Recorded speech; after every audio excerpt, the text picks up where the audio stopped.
बिस्मिल्लाहिर्रहमानिर्रहीम। अस्सलाम वालेकुम स्टूडेंट्स। तो उम्मीद है आप सब बिल्कुल ठीक होंगे। तो आज मैं आपको बताऊंगा what is lady cadet course. Lady cadet course क्या होता है, इसके बारे में मैं आपको A to Z information provide करूंगा। तो सबसे पहले लेडी कैडेट कोर्स में सिर्फ ओनली फीमेल्स अप्लाई कर सकती हैं आफ्टर ग्रेजुएशन। पहली चीज़ होगी ओनली फीमेल अप्लाई कर सकती है। दूसरी चीज़ क्या है, आफ्टर ग्रेजुएशन। तो अब मैं आपको ये बताऊँगा कि आपने किस सब्जेक्ट में ग्रेजुएशन की होगी तो आप इसमें लेडी कैडेट कोर्स में अप्लाई कर सकते हैं, या फिर अगर आप FSC के स्टूडेंट हैं तो किस सब्जेक्ट में आपको ग्रेजुएशन करनी चाहिए लेडी कैडेट कोर्स में अप्लाई करने के लिए। तो सबसे पहले इसकी डिफरेंट कैटेगरीज हैं इस लेडी कैडेट कोर्स की।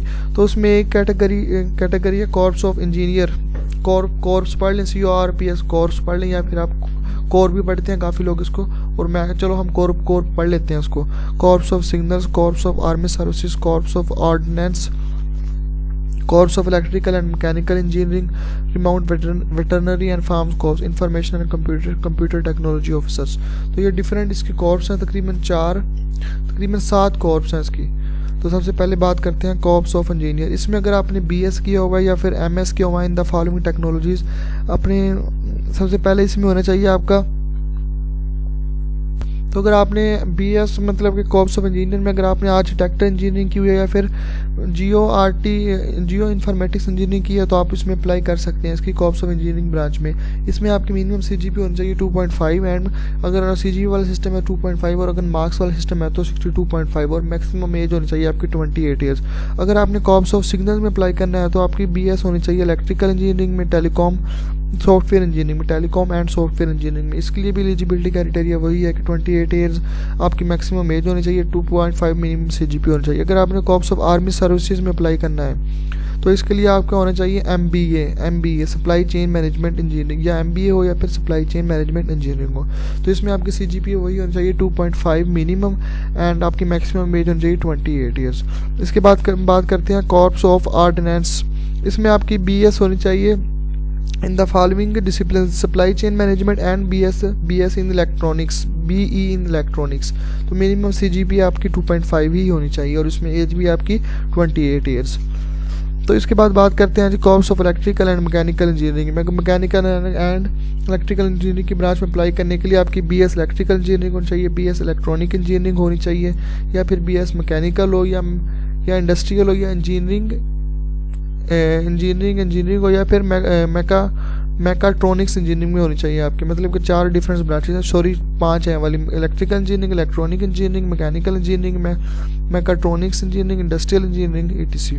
तो वही एलिजिबिलिटी क्राइटेरिया, इसके लिए भी 2.5 आपकी मिनिमम CGPA होनी चाहिए, और मैक्सिमम एज आपकी 28 ईयर्स होनी चाहिए। अगर आप रिमाउंट वेटरनरी एंड फार्म में अप्लाई करना चाहते हैं, मतलब कि फार्म मैनेजमेंट, अगर आपने DVM फार्म में, मतलब कि कैटल फार्म वगैरह होते हैं आर्मी के लार्ज एनिमल्स के, तो उसमें आपकी जो होनी चाहिए DVM होनी चाहिए, DVM minimum, DVM doctor of veterinary medicine, और किसी भी PVMC से रजिस्टर हो DVM, और किसी ऐसी यूनिवर्सिटी से हो जो HTC से रिकॉग्नाइज्ड हो। और इसके साथ साथ अगर इसी ब्रांच में अगर जिसने DVM करने के बाद किसी ने MPhil या PhD की हुई है तो उसको ज़्यादा प्रेफरेंस दी जाएगी as compare to simple DVM वाले को। तो इसके लिए भी एलिजिबिलिटी क्राइटेरिया वही है 2.5 एंड 62.5।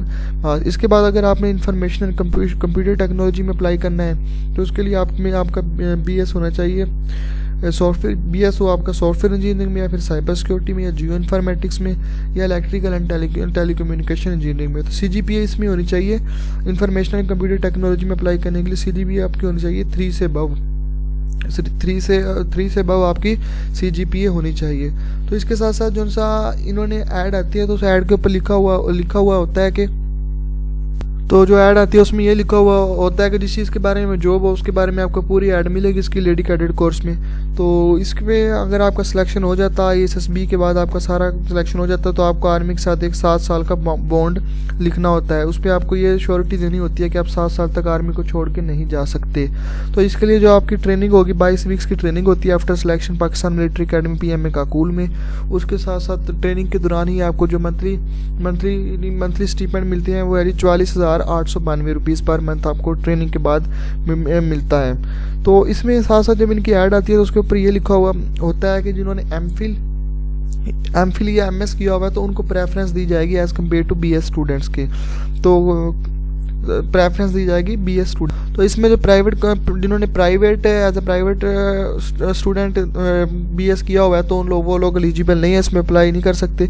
तो साथ साथ ये भी लिखा हुआ है कि नो 3rd डिवीज़न या ग्रेड 4 किसी भी डिग्री में ना हो आप, ना ही आपकी 3rd डिवीज़न हो, ना ही आपका ग्रेड D हो पूरे एकेडमिक कैरियर में से मुराद होता है मैट्रिक, इंटर, BS ग्रेजुएशन। तो ओनली 2nd डिवीज़न होनी चाहिए आपकी, 2nd डिवीज़न हो या C ग्रेड हो throughout the academic career. इसके बाद इसके साथ साथ जो सी एक चीज़ और होती है जो इनका एलिजिबिलिटी क्राइटेरिया होता है वो अक्सर चेंज होता रहता है। मतलब कि किसी डिसिप्लिन के लिए आज चेंज हुआ, मतलब कि अगले साल और होगा, उससे अगले साल और होगा, तो ये चेंज करते रहते हैं डिसिप्लिन फॉलो अपने डिसिप्लिन के लिए, डिफरेंट डिसिप्लिन के लिए। और तो बेसिकली ये जो मैं वीडियोस बना रहा हूँ इसका बनाने का मेरा मकसद ये है कि अगर आपने किसी भी ब्रांच में अप्लाई करना है तो पहले आपको ये पता हो कि आपका उसके लिए एलिजिबिलिटी क्राइटेरिया क्या है। तो अगर आपको एलिजिबिलिटी क्राइटेरिया उसका पता होगा तो फिर ही आप लोग उसमें अप्लाई कर सकते हैं। अगर आपने किसी भी ब्रांच में अप्लाई किया हुआ है, पाकिस्तान आर्मी में एंड नेवी या एयरफोर्स में, पाकिस्तान आर्मी में LED कैडेट कोर्स में अप्लाई किया हुआ है, तो आप इससे academic and verbal intelligence question की प्रिपरेशन करना चाहते हैं तो मेरे चैनल को ज़रूर सब्सक्राइब कीजिए और बेल आइकन पर ज़रूर क्लिक कीजिए।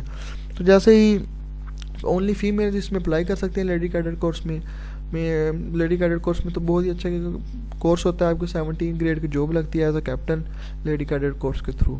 तो अगर आप मेहनत करेंगे तो अल्लाह ताला आप सबको कामयाब ज़रूर करेगा। तो मेरी तो यही दुआ है कि अल्लाह ताला आप सबको ज़रूर कामयाब करे। Thank you for watching my video.